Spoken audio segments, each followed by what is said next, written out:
2, 1. Hi, welcome back to Games Overboard. I'm Brian. I'm Deanna. And this is a special edition for you. Now that the craziness of Thanksgiving is over, we're here to give you a recap of our BGG.con experience. I know we're a couple weeks late, but oh well.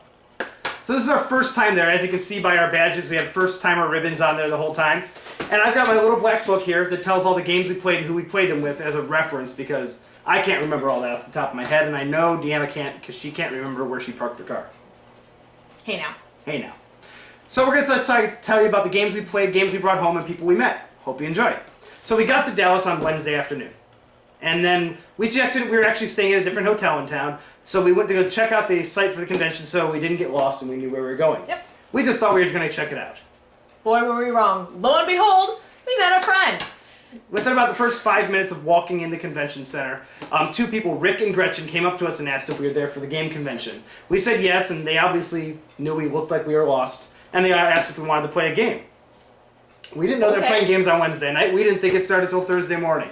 So they actually taught us a game that I've been wanting to learn for a long time. Teach You. A very popular game, was being played all weekend at the thing. You could not, every time you walked in the ballroom, there'd be at least one table with the game of Teach You playing, I think.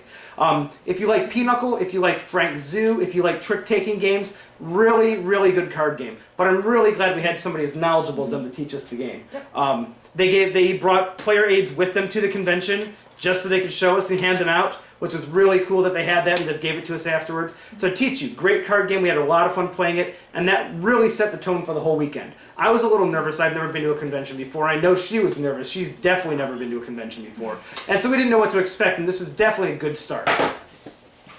So we wake up Thursday morning. We went home and got some sleep because we knew we weren't going to get any more. And Thursday morning, we woke up. What we thought was pretty early. We got up at 8, was there at 9. Big mistake. Next time, be there at 8, if not any sooner. Be there early, except the hotel staff did not look all too happy that we had set up a line from the convention center all the way down to the front door of the hotel. It was amazing. We sold out the hotel, I think. It was a lot of fun. There's people everywhere playing games on the floor. They had 2 different lines, which moved pretty slowly, although the end of the alphabet moves faster than the front of the alphabet. Yeah. But, so we get to the front of the line and we picked up our first couple free games. Both of me and Deanna both got a copy of Robber Knights from Queen Games. We actually just played this last night for the first time. So far we like it. It's a really cute tile-laying area control game. Really quick to play, really easy to learn. Great little game. We also picked up a copy of Bezer Wizard. We have yet to play this yet, so when we do, we'll let you know if it's any good. There are tons of copies out there, and I haven't seen any reviews online yet for it, so we'll let you know. But a couple free games, and then Deanna got an extra ticket for the Midnight Madness drawing, which is cool. Yeah. So after that, we kind of just walked around and got acclimated to things, and we got our first celebrity appearance. Ooh! We actually had somebody recognize us at the conference. It was Seth Jaffe and Michael Mindis from Tasty Minstrel Games in Tucson, Arizona. When we were doing our general walk-around video, which you may have seen, they came up to us and were like, "Are you Brian?" I was like, "Yeah, how do you know me?" And it was my first little ego boost for the weekend that somebody actually had watched our videos. So thanks for watching. So all 6 of you, thank you for watching our videos. Our first game we decided to get from the massive library was a game I've been wanting to play for a long time and seen a lot about. It was called Container. The problem was, Container is a 3-player game. And there's only 2 of us. So we got the game and brought it out to the main game room and just started setting it up and trying to look at the rules, when we had another amazingly great game experience ahead. Mike came. His BGG ID is Guantanamo. And he came over and he just randomly saw us sitting there and he's like, "Do you know how to play?" We're like, "Absolutely not." And he's like, "It's one of my favorite games. Let me show you." Mike was one of my favorite people to play games with all weekend. He taught us 2 or 3 different games. When he saw us have another game later on the weekend, he found somebody to teach it to us, and he was actually the last person we played a game with on the weekend also. More about that to come. So Container, good economic game. I don't have a copy of it, so I can't show you, but good economic game, shipping, boats, goods. He whooped us at it because, well, he knew what he was doing and we didn't, but that was totally fine. He was a great teacher and a lot of fun to play with. From that point, we went on to Timber Tom. I am a sucker for games with really cool parts and boards, if you couldn't tell from my other choices of games. Timber Tom definitely fits that bill. It's 3-dimensional. A really simple game. You're making your guy go to the top of 4 mountains and find some treasure and bring him back. But man, the components and the little things in it were cool. Yep. 3D. They got cute little trees that you can move around, little people. It's a cute game. Not the best in terms of strategic gameplay, but if you want one that's just fun to play and fun to look at, Timber Town is a great choice. We just played that one on our own.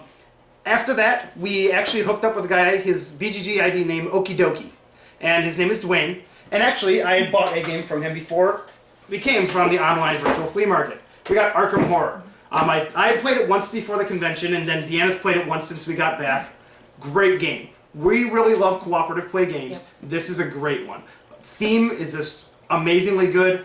Tons of components. Make sure you have a big table for it. Yep. Game can run a little bit long sometimes, so be prepared for an all-night endeavor, but it's a great game. Dwayne was an absolutely great person to buy this from. He included all these extras, printed out player aids. One of his friends had made another version of the game board, like a smaller one, so if you want to play the solo version, he gave that to me as well. So thank you, Dwayne, for the game. And we actually got to play a game with him as well. We met him while playing this game. It's called Tobago.